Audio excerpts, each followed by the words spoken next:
وعلیکم السلام ورحمۃ اللہ۔ دیکھیے، پہلی بات تو یہ ہے کہ ایمان ان آیات کے مطابق ہوگا تب فائدہ ہوگا۔ اگر ایمان ان آیات کے مطابق نہیں ہے، عقیدہ بھی خراب ہے، پھر دنیا دار قسم کا آدمی ہے، تو اس کو جو مرضی کرتا رہے، زبانی یاد کرے یا جو مرضی کرے، اس کو کچھ بھی فائدہ نہیں ہوگا۔ جس طرح ایک روایت کے اندر آتا ہے کہ جس گھر میں سورہ البقرہ پڑھی جائے وہاں سے شیطان بھاگ جاتا ہے۔ تو اس کا مطلب یہ ہے کہ سورہ البقرہ کے مطابق جس کا عقیدہ ہو، آپ غور کیجئے، جس کا عقیدہ بالکل ٹھیک ہو، سورہ البقرہ کے اندر عقیدے کی کس طرح زبردست باتیں بیان ہوئی ہیں، اور پھر کفر بالطاغوت، پھر جہاد، پھر سب کچھ۔ تو جس گھر میں لوگ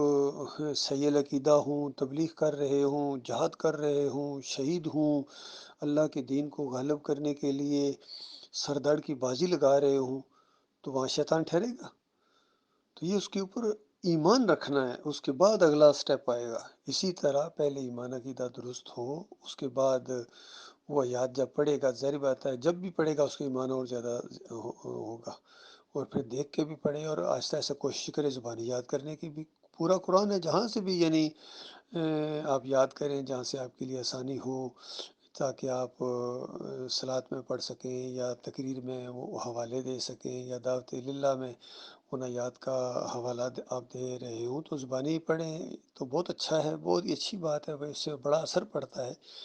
اور آپ کو بھی فائدہ ہوگا۔ سب سے بڑا فائدہ، سب سے پہلا فائدہ تو پڑھنے والے کو ہوگا، کیونکہ نبی علیہ السلام نے فرمایا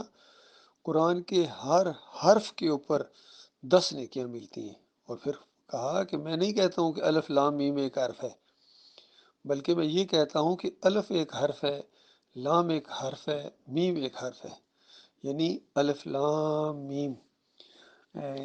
جو پڑھے گا اس کو 30 نیکیاں ملیں گی۔ یہاں ایک یہ مسئلہ بھی سامنے آ گیا کہ اگر کسی کا عقیدہ درست ہے اور وہ پڑھ رہا ہے اور اس کو معنی نہیں بھی آ رہا ہے، یہ میں صرف بات سمجھانے کے لیے کر رہا ہوں،